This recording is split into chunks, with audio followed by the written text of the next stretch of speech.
Mga paps, magandang araw. Ito naman ngayon yung i-vlog natin. Yung mga aftermarket na chinso. Kaya dapat marunong tayo mag-assemble ito. Alam mo naman natin na to eh. Ito mga original. Mga gawang sikwa lang to. Kaya umpisa na natin na asimbulin.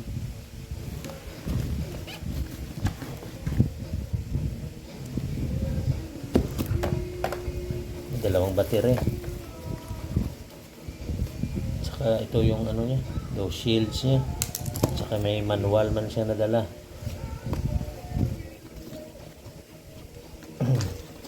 Saka ito may hawakan. Ito niya para sa charger niya.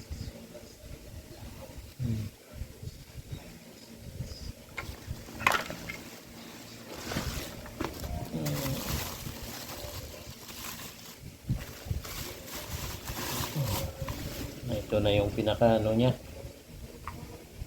Pinaka motor niya. Ito. Saka ito yung chain niya. Kaya ito dapat natin maglagay ng chain na tamang posisyon. Kasi hindi na demonstrate ito eh. Pag order ko sa Shopee, tiningnan ko lang yung mga picture ng mga yung mga chinso kung saan nakaharap yung mga blade niya. Tsaka ito yung mga screw niya, tsaka spanner para panghigpit dito. Tsaka ito yung niya, bahayan ng kadena. Kung sa motor, sprocket niya. Ito 12 yung inano ko, para isang roller pala. Ang haba, mas maganda to, mahaba-haba. Baklasin na natin.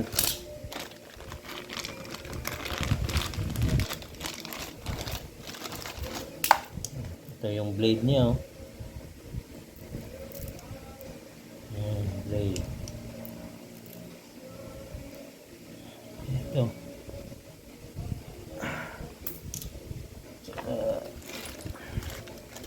Spanner niya.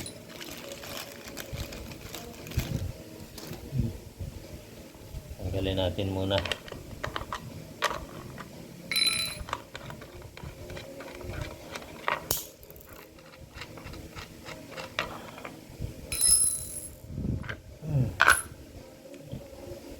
yung kinakabitan mga paps. Parang niya, engine sprocket niya. Dito ikabit yung siguro yung chain niya. Ito tsaka adjuster niya to para pagtisa ng kadena, hindi maglaylay ba pag umikot.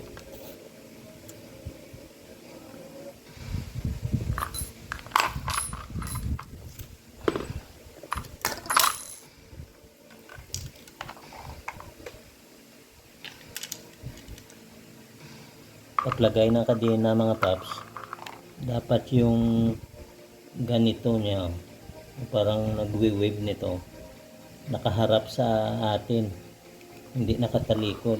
Kasi yung matalim yan ito, parang itong yung blade niya basta ito mga paps, tinignan ko sa mga dyan, mga video dyan, ito nakaganon, nakaharap sa atin kasi itong matalim.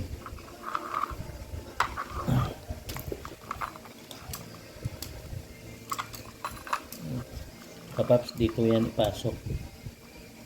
Ayan, pasok. Yung mga ito niya, papasok yan sa loob dyan.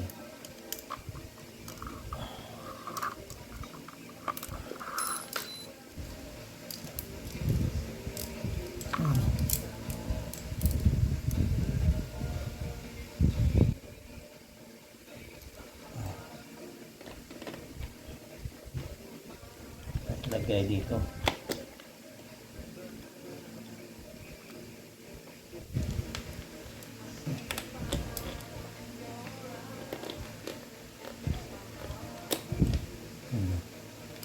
Ganyan mga paps tapos titisahin yan.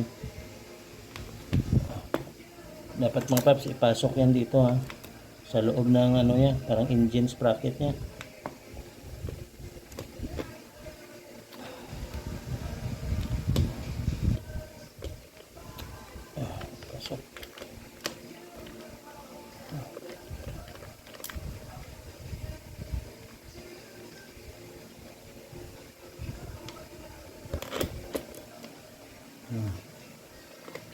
paps.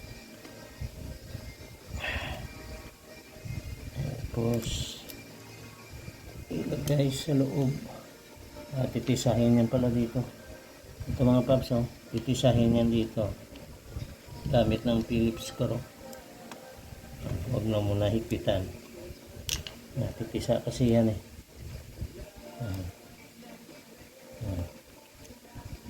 Pasok yan. Dandahan lang.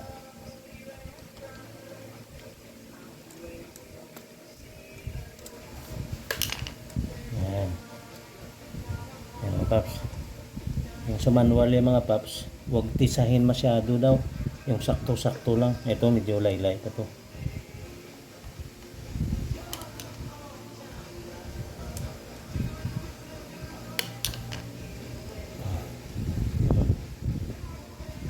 Ganyan siguro.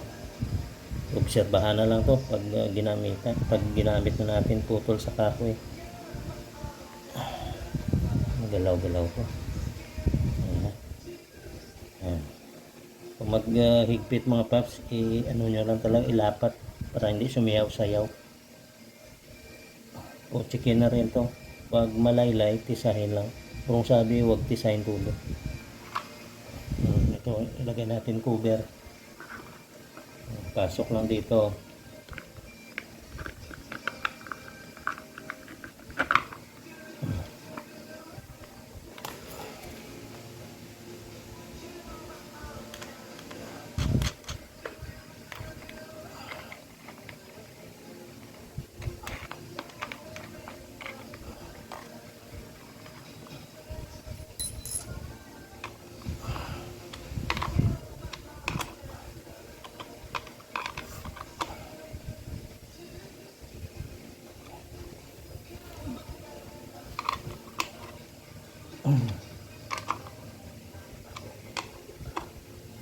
Parang nanoy ka magtisa mga paps kasi ano, plastic kasi to.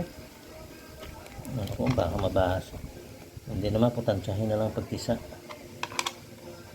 Pero ano na lang talaga, pakiramdaman natin mag ano, gamit nito. Kasi ano lang to, hindi itong gaya ng mga original. Basta sabi mga paps, huwag lang tisado masyado to kadena. Yung ano niya to, yung blade niya nito, kadena. Importante ganito lang siguro paps, gagalaw-galaw. Gaya cam ng motor ba. Hindi masyado tisado. Tara, subukan na natin mga paps. Lagay natin yung battery. Battery.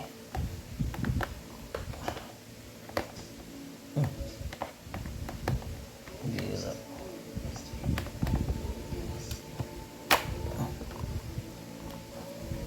Hirap na. At saka may ano sa mga paps, may lock pala. May lock oh. Yan, pindutin pala to. At saka ito, subukan natin. Ano lang, dandahan lang. Yan na paps. Yan na. Ayos mga paps. Gumana na. Masubukan nito bukas. Kaso wala siyang ano mga paps, yung cover dito. Yung iba mga paps, may mga cover, ito wala. Ito yung cover ng ibang klase.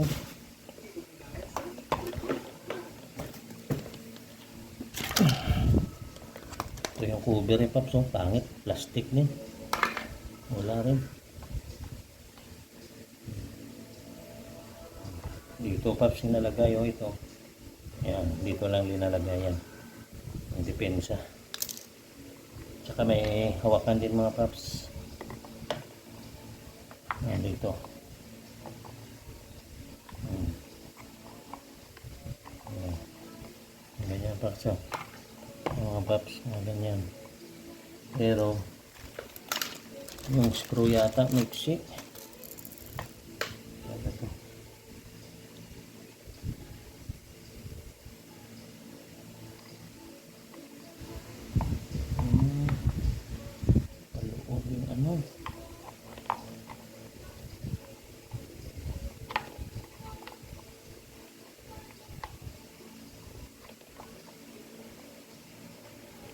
Ganito paps, yung screw.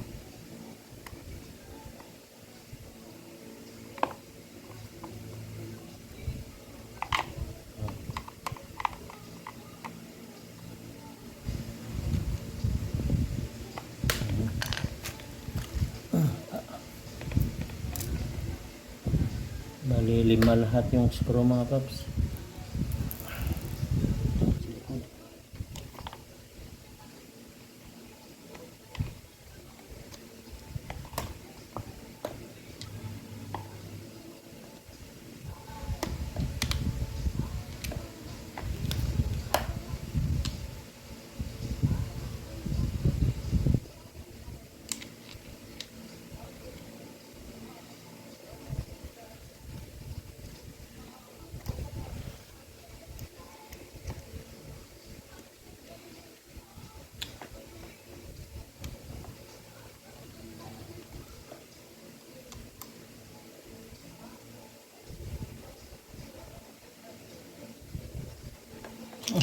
Ganito paps. Dagdagan nyo na lang paps. Screw ulit. Demonstrate ko lang paps na ganito magkabit pala nito ng mga aftermarket na chinso. Pero ingat lang tayo mga paps. Kaya kung mag ano tayo gamit nito, medyo yung ulo natin, wag lang natin iharap sa blade. Medyo takilid lang tayo doon. Medyo pa ganon ba. Ayan, mag ano, para iwas disgrasya kasi hindi natin maasahan to. Sana maayos na to mga paps. Si mga paps, ito lang yung maano ko sa inyo, ma-demonstrate. Baka makabili din kayo nito. Maraming salamat. Pa-like and share naman mga paps. Thank you.